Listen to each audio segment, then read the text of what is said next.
dari slide sebelumnya ya, kita dapatkan suatu kesimpulan ya bahwa nilai dari koefisien ini ya haruslah memiliki suatu nilai batas ya, suatu nilai batas agar solusi persamaan diferensial yang kita dapatkan ya itu dalam bentuk U ya, tadi dalam bentuk U sama dengan sin node rho L plus 1E min rho E pangkat 2 rho ya. Nah, di sini juga kalau disederhanakan langsung jadi sin node L plus 1 ya E pangkat rho ya. Ini dia tidak atau agar dapat memiliki makna fisis ya haruslah terputus ya pada suatu nilai maksimum ya. Di sini yang bisa kita lihat ya nilai maksimumnya ya, atau kita tentukan nilai maksimumnya adalah dari koefisien ya, koefisien deret rekursif yang kita punya ya. Nah, nilai C di sini ya, nilai C atau koefisien di sini haruslah memenuhi kaidah berikut ya, di mana si J maksimum ya ditambah 1 haruslah bernilai 0 ya. Maaf di sini adalah indeks ya. Indeks Cj max plus 1 di sini haruslah sama dengan 0 ya. Nah, kalau kita lihat ya dari deret pangkat yang kita miliki ini ya, C di sini ya, C di sini tidaklah bisa lah atau tidak boleh bernilai 0 ya, karena solusinya akan trivial nanti kalau dia bernilai 0. Maka satu-satunya yang memungkinkan bernilai 0 di sini adalah faktor berikut ya. Jelas bahwa denominator tidak boleh bernilai 0, maka hanya pembilangnya saja ya atau nominatornya saja yang bisa bernilai 0 atau diperbolehkan bernilai 0. Maka di sini berdasarkan syarat ini ya kita dapatkan hubungan berikut ya, 2J. Di sini saya tulis max ya, maksimum ditambah 1 ditambah L dikurangi dengan rho naught haruslah sama dengan 0 ya. Nah, kita ketahui ya bahwa nilai rho naught ini merupakan sebetulnya perkalian-perkalian dan pembagian saja dari konstanta-konstanta ya. 0 kemudian H bar square K ya. Ini epsilon 0 permitivitas, dan kita tahu nilai K-nya ya itu minus 2MI per H bar kuadrat. Nah, kalau misalkan sekarang ya persamaan ini ya saya susun ulang ya. Nah, kemudian di sini kita introduce lagi satu bilangan baru ya. Nah, di sini biasanya secara konvensi J max plus 1 plus L ini dinamakan dengan N ya. Nah, kalau misalkan max ini dihilangkan, maka ini merupakan biasanya disebut satu kesatuan sebagai N ya. Jadi di sini 2N ya sama dengan rho naught ya. Seperti itu. Nah, sekarang kalau misalkan sekali lagi kita masukkan nilai rho naught dan K square ya sini, maka kita akan mendapatkan suatu bentuk energi ya. Jadi energi sama dengan minus M ya, di sini massa elektron per 2H bar kuadrat ya dikalikan dengan E kuadrat ya, muatan dari elektron 4pi epsilon naught di sini kuadrat lagi 1 per N kuadrat ya.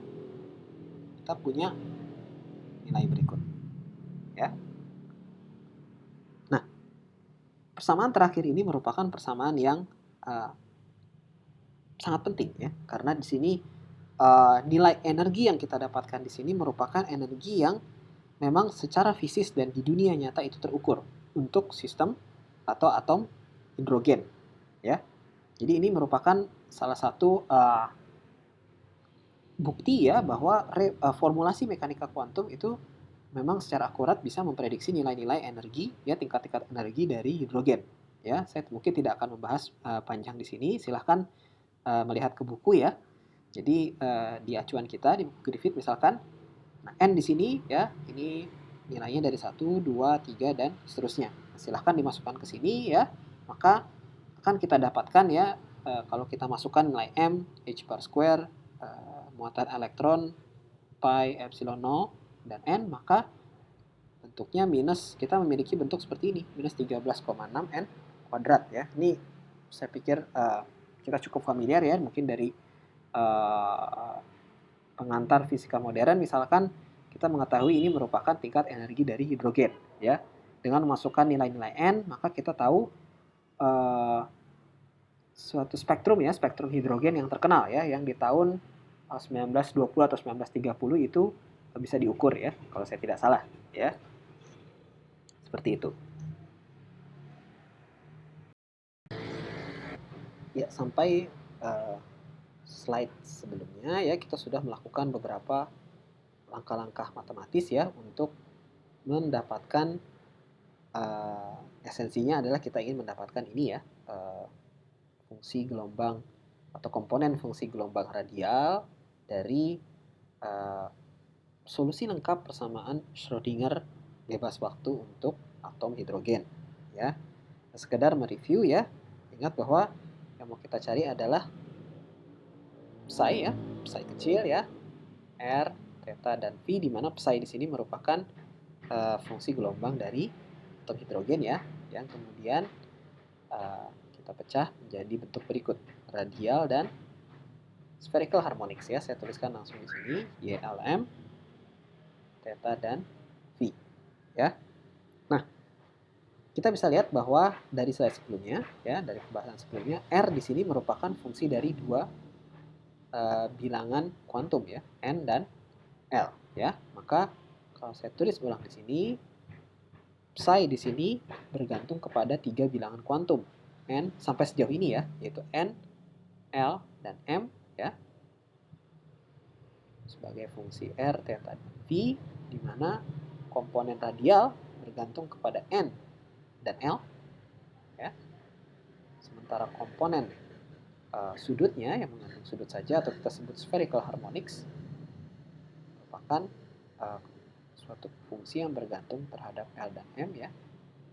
Kemudian merupakan fungsi dari theta dan V ya. Kemudian kita selesaikan persamaan komponen radialnya ya.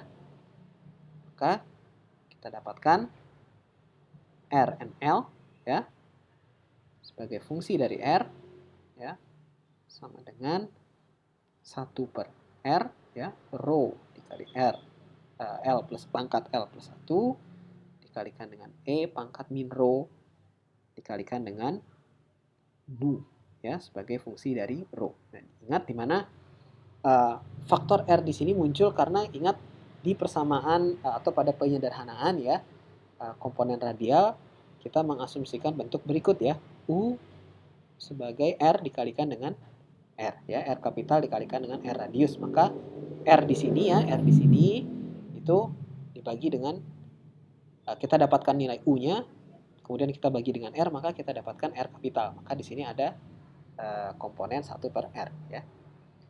Oke, nah kemudian di sini kita ingat bahwa ya ini solusi lengkapnya ya, solusi lengkapnya seperti ini. Jadi RNL diberikan oleh bentuk berikut ya.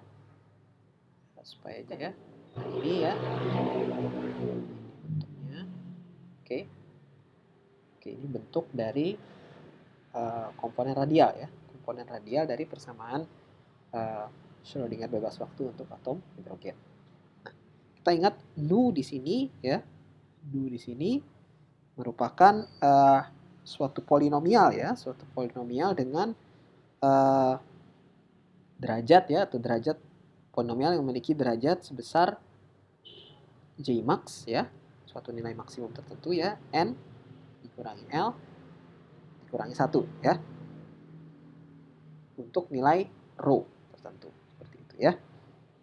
Yang koefisien dari polinomialnya ya, polinomial ini ya, itu memenuhi persamaan rekursif ya, persamaan rekursif berikut 2 dikali J plus 1 plus L ya dikurangi N ya, di sini dikurangi N per J plus 1 ya, J plus 2L plus 2 ya, dikalikan dengan J. Oke. Nah, dari sini ya kita dapatkan hasilnya ya, fungsi gelombang radial RNL jika kita mengetahui nilai-nilai yang diberikan oleh fungsi solusi atau solusi dari fungsi kita ya. Nah, kemudian ya di sini yang perlu diketahui juga ya bahwa fungsi-fungsi ya, jadi fungsi-fungsi yang memenuhi ya atau polinomial-polinomial yang memenuhi persamaan rekursif berikut ya, itulah yang oleh para matematikawan ya itu disebut dengan ini ya, associated Laguerre polynomials ya, dimana maaf ini saya space-nya ini mungkin saya hapus ya, saya hapus.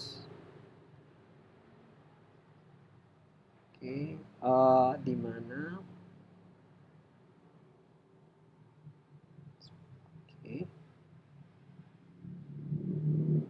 Oke, di mana ya bentuk ini ya nu ya yang dinyatakan oleh koefisien rekursif kita tadi ya, oleh persamaan rekursif kita itu diberikan oleh bentuk umumnya seperti berikut ya, L 2L plus 1 ya, sini N dikurangi L dikurangi 1 sebagai fungsi dari 2 row ya, secara umum dinyatakan oleh persamaan berikut. Nah, di mana nilai L ya, nilai L secara umum bisa dituliskan juga dalam bentuk berikut ya, L Q dikurang P ya, P sebagai fungsi dari X ya, itu sama dengan minus 1 pangkat P dikalikan dengan turunan ke P terhadap X ya dari LQ L sub QX ya, dimana ini ya, ini nah inilah yang disebut dengan associated Laguerre polynomial ya. Sementara Laguerre polynomialnya itu sendiri atau LQ itu diberikan oleh sebagai fungsi dari X ya, itu diberikan oleh persamaan berikut ya, E pangkat X dikalikan dengan D per DX ya, Q pangkat Q ya, jadi turunan ke Q terhadap X ya, dikalikan dengan E pangkat min X dikalikan dengan X pangkat Q. Nah, sampai pada tahap ini ya, saya tidak akan memberikan di sini contoh plot dari misalkan Laguerre polynomial dan associated Laguerre polynomial. Silahkan mengacu di textbook kita ya, di sana sudah ada beberapa contoh polinomial ya untuk beberapa order tertentu ya, untuk nilai-nilai misalkan Q dan P tertentu seperti itu.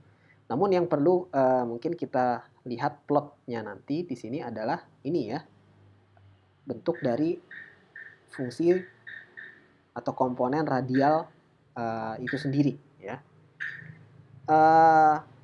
Di sini saya berikan ya, di sebelah kanan terdapat sebuah tabel ya. Ini saya kopikan dari textbook kita ya di Griffith.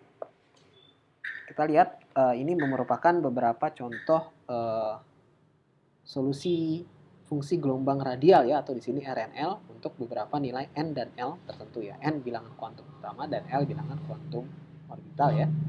Jadi ada R10, R20, R21, 30, 31, 32 dan seterusnya. Nah, yang perlu kita perhatikan di sini ya sedikit adalah ada beberapa poin ya. Secara umum yang pertama adalah setiap nilai atau solusi dari RNL itu mengandung faktor berikut. A pangkat minus 3/2 ya. Kita perhatikan A pangkat minus 3/2 ya. Nah, di sini A ya merupakan radius Bohr ya, radius Bohr yang nilainya bisa kita dapatkan dari penurunan sebelumnya ya, di slide sebelumnya, atau silahkan mengacu ke buku ya. Tapi secara umum nilai A ini sudah bisa kita dapatkan sebetulnya ya, dari penurunan yang sudah kita lakukan sebelumnya. Oke, A ini merupakan nilai radius Bohr ya. Nah, kemudian nilai 2, 1/2, 1/24, dan seterusnya ya, ini merupakan sekali lagi hasil dari normalisasi ya, munculnya angka-angka berikut. Nah, kemudian kalau kita perhatikan ya, setelah konstanta normalisasi ini dan setelah radius Bohr ya, terdapat polinomial ya, misalkan di R20 di sini. Di sini ya, kemudian di sini R per A, polinomial, dan seterusnya ya. Di mana polinomial di sini mengandung suku ini ya, R per A. R per A ya. Di mana R per A ini merupakan esensinya jarak partikel ya dari nukleus ya dalam unit Bohr radius. Nah, kemudian yang perlu kita perhatikan lain ya, polanya adalah munculnya ini ya, bentuk eksponensial di tempat terakhir ini ya. Jadi ada eksponensial minus R per A, kemudian di sini eksponensial minus R per 2A, sana di sini juga sama ya, R per 2A, di sini R per 3A, di sini R per 4A. Nah, suku dari ini ya, denominatornya ini ya, ada 4 dikali A, ini 3 kali A, itu bergantung kepada nilai N ya, bilangan kuantum utamanya. Ya, polanya seperti itu. Kalau kita lihat ya, 1A, 2 per A, 3 per A, dan 4 per A untuk setiap bilangan kuantum 1, 2, 3, dan 4. Ya. Nah, satu lagi yang perlu kita lihat di sini adalah semakin besar nilai N ya, semakin besar nilai bilangan kuantum utama atau N, atau semakin besar energinya ya relatif terhadap energi terendah ya, itu akan semakin lambat ya nilai decay-nya ya, nilai penurunan fungsinya itu akan semakin melambat ya secara eksponensial kalau kita lihat di sini. Nah, pattern-pattern tersebut ya itu bisa kita jadikan sebagai pedoman awal ya kalau misalkan kita diminta dalam suatu problem ya untuk menentukan nilai dari fungsi gelombang radial. Paling tidak poin-poin tadi ya, adanya nilai pangkat ini, kemudian polinomial yang mengandung R per A, serta adanya bentuk eksponensial ya yang pangkatnya bergantung terhadap nilai bilangan kuantum utama, itu bisa menjadi suatu acuan ya apakah fungsi yang kita minta itu sudah benar atau belum.